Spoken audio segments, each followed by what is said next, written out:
నెల్లూరు ముంబై జాతీయ రహదారిపై తరచూ ప్రమాదాలు జరుగుతున్న ప్రాంతాలను ఆత్మకూరు ఆర్డీఓ పావని ఇతర శాఖల సిబ్బందితో కలిసి సందర్శించారు. ఏఎస్పేట క్రాస్ రోడ్డు వద్ద ఇటీవల 2 రోడ్డు ప్రమాదాలు జరిగిన ప్రాంతాలను ఆర్డీఓ పరిశీలించారు. ఈ ప్రాంతంలో తరచూ ప్రమాదాలు జరగకుండా శాశ్వత నివారణకు తీసుకోవాల్సిన చర్యల కోసం మంత్రి ఆనం ఆదేశాలతో రవాణా, పోలీస్, ఆర్ఎండ్బి, నేషనల్ హైవే అథారిటీ శాఖల అధికారులతో ఆమె చర్చించారు. ప్రమాద ప్రాంతాలను పరిశీలించిన అనంతరం ఆర్డీఓ ఆ ప్రాంతంలో వెంటనే ప్రమాదాల నివారణకు చర్యలు చేపట్టాలని ఆదేశించారు.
ఇక్కడ ఏఎస్పేట లొకేషన్ దగ్గర యాక్సిడెంట్స్ గురించి ఒకసారి ఇన్వెస్టిగేట్ చేయడానికి ఆర్ఎండ్బి వాళ్ళ తరపు నుంచి, ఎన్హెచ్ఐ తరపు నుంచి, రెవెన్యూ డిపార్ట్మెంట్ నుంచి, పోలీస్ వాళ్ళ తరపు నుంచి, టీటీసీ గారు మోటార్ వెహికల్ వాళ్ళ తరపు నుంచి వచ్చాము.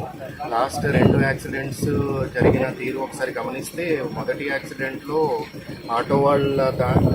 ఆటోలో మొత్తం 11 మందిని కూర్చోబెట్టారు. 4 ఉండాల్సిన ఆటోలో 11 మందిని కూర్చోబెట్టడం వల్ల వాళ్ళు టర్నింగ్ తీసుకునేటప్పుడు కంట్రోల్ చేయకపోవడం వల్ల ఆపోజిట్ సైడ్ నుంచి వచ్చిన ఇక్కడ రోడ్లో 80 కిలోమీటర్ల స్పీడ్లో రావాల్సింది వాళ్ళు 120 కిలోమీటర్ల స్పీడ్లో రావడం వల్ల పొల్యూషన్ గట్టిగా జరిగింది. అందుకని కొన్ని క్యాజువాలిటీస్ జరిగాయి. తర్వాత వచ్చిన ఇన్సిడెంట్లో ఒక బైక్ మీద వచ్చిన 2 వ్యక్తులు కొంచెం వాళ్ళు ఓవర్ స్పీడ్ వచ్చారు. అండ్ ఇక్కడ పోలీస్ వారు మోటార్ వెహికల్ వాళ్ళు చెప్పిన ఇన్ఫర్మేషన్ ప్రకారం వాళ్ళు డ్రైవర్గా కూడా ఉన్నారట. సో దానివల్ల యాక్సిడెంట్ జరిగింది.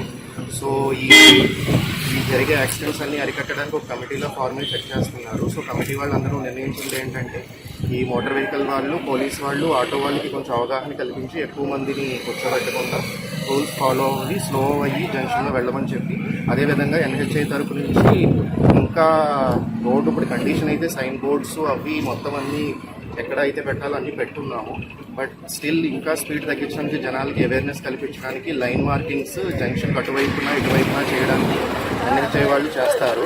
సో ఇవన్నీ చేయడం వల్ల కొంచెం స్పీడ్ రెడ్యూస్ చేసి మొత్తం మోటార్ వెహికల్ డిపార్ట్మెంట్, ఎస్సీ గారు వీళ్ళందరూ సహకారంతో ఈ యాక్సిడెంట్స్ తగ్గించడానికి మనం ప్రయత్నం చేస్తున్నాం. Avenue Senior Secondary School CBSE 8 years of academic excellence తో దిగ్విజయంగా నడుపుతున్న విద్యా సంస్థ. 2025-26 విద్యా సంవత్సరం నుండి ఎంపీసీ, బైపీసీ, ఎంఈసీ కోర్సులు ప్రారంభం. విద్యార్థులకు మరింత నాణ్యమైన విద్యను అందించడానికి 36 సంవత్సరాల సుదీర్ఘ అనుభవం ఉన్న ఆకాష్ ఎడ్యుకేషనల్ ఇన్స్టిట్యూషన్ వారి సౌజన్యంతో జేఈఈ, మెయిన్, అడ్వాన్స్డ్ కోచింగ్ ఇవ్వబడుతుంది. ఐఐటి, ఎన్ఐటి మరియు టాప్ యూనివర్సిటీస్ లో సీట్స్ సంపాదించుటకు ఆల్ ఇండియా లెవెల్ లెక్చరర్స్ చే బోధించబడును. Admissions open from nursery to +2. Avenue Senior Secondary School CBSE, Prashanti Nagar, Brahmanandapuram, Nellore.